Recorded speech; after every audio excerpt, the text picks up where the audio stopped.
કંસરાયના દરબારમાં નંદરાજાએ કહ્યું, મારે ઘેર દીકરો આવ્યો છે, ઘણા વર્ષથી કર ભરવા જાઉં છું. કંસ ખુશ થાય છે. આજે હું પણ જઈ અને એને નંદ બાવા કે હું આજે એને વધાઈ આપી આવું, મીઠાઈ આપી આવું. આ વર્ષનો કર બાકી છે, ભરતો આવું. મથુરા જાઉં છું ને, ચાલ મારા લાલા માટે થોડા રમકડા પણ લેતો આવું. આ બાજુ ગાડા તૈયાર કર્યા છે. ગોકુળમાંથી રમકડા ન મળે એટલે મોટું મથુરા મોટું શહેર હતું ને, એટલે હું ત્યાંથી રમકડા લેતો આવીશ. નંદજીએ મથુરા જવાનો નિર્ણય કર્યો છે. સોનનો થાળ લીધો છે. 5 મૂલ્યવાન વસ્તુ રત્નોની ભેટ મૂકી છે.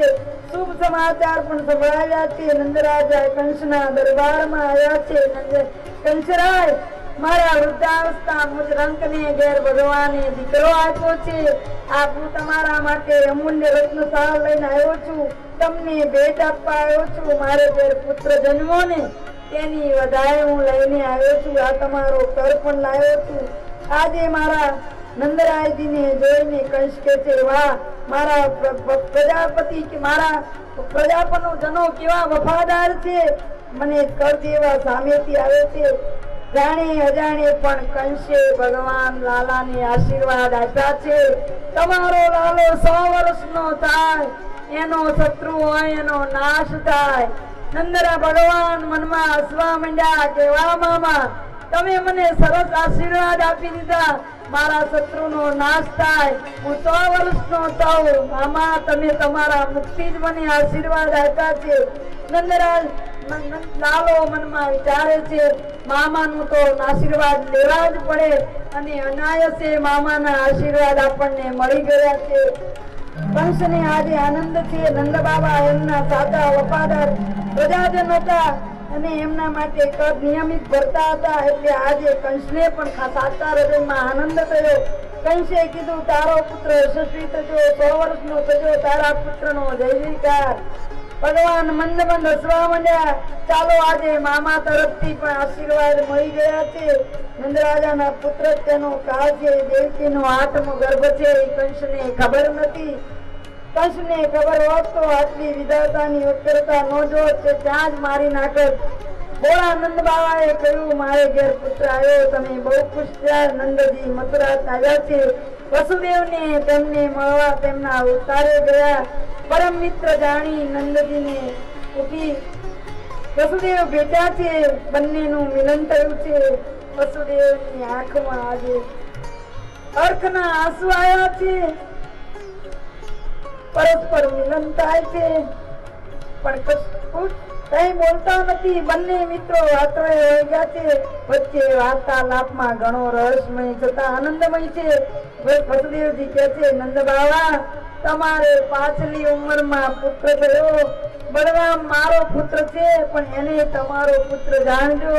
નંદરાયજીને ઘેર હમણાં તો બીજો પુત્ર મૂકી આવ્યા છે, પણ નંદજીને ખબર ન પડી. તેઓ બિચારા ભોળા, હા, મારે એક પુત્ર છે, હું તમારા પુત્રને બળરામને પણ મારો પુત્ર ગણીને બંનેને સાચવીશ. એમને ક્યાં ખબર હતી કે નંદજીને કે વસુદેવ શું કહે છે. નંદરાજાએ વસુદેવ પ્રત્યે પોતાની શુભ લાગણી પ્રગટ કરી. બંને પુત્ર વસુદેવજીએ કહ્યું, ભાઈ, પ્રભુની ઈચ્છા પ્રમાણે થાય છે. સંતાનનો મારા કંસે મારા સંતાનોને મારી નાખ્યા. મને દુઃખ હતું, પણ મારા કર્મનો દોષ છે. કાંઈ વાંધો નહીં, તમારો ઘેર દીકરો છે એ મારો જ છે ને. આપણે બંને મિત્ર છીએ. નંદજી ભોળા હતા. વસુદેવની આત્મીયતાના દર્શન થયા. સાચી વાત છે, મારો પુત્ર તમારો જ છે. મિત્રના પુત્રને પોતાનો પુત્ર સમજી વસુદેવ પોતાના સંતાનોને અકાળ મૃત્યુનો આઘાતથી ધીરજ આપે છે. અને આ જોઈ નંદજીનું પ્રેમાળ હૈયું ભરાઈ ગયું. તેમણે કહ્યું, હા ભાઈ, હા, મારો પુત્ર તમારો પુત્ર છે, એમાં મન માનવજો. તમારે એમ જ માનવું કે મારો પુત્ર છે એ તમારો જ છે. વસુદેવને મળી ને ત્યાંથી પુત્ર છે હરકમાં નંદજીનું હૈયું જાણે ફાટી જતું હોય એમ બહુ જ આનંદ હતો. પોતાના મિત્રની સલાહ પ્રમાણે નંદજીએ કહ્યું, વસુદેવે કહ્યું, તમે હવે જલ્દી ગોકુળમાં જાઓ ગોકુળમાં ક્યારે ઉત્પાતો ફાટી નીકળે કઈ કહેવાય નહીં. તમે અહીંયા આવ્યા છો એટલે નંદરાજા કંસને કર આપવા મથુરા આવ્યા હતા. પછી ત્યાં પ્રભુ બિરાજ્યા, પરાધીનતા ન હોય. કૃષ્ણ જન્મે પછી પહેલી કે છેલ્લી વાર નંદજી આ કંસનો કર ભરવા જવાનો થયો છે. એમને ખબર છે કે હવે હું કર ભરવા જવા દેવાનો નથી.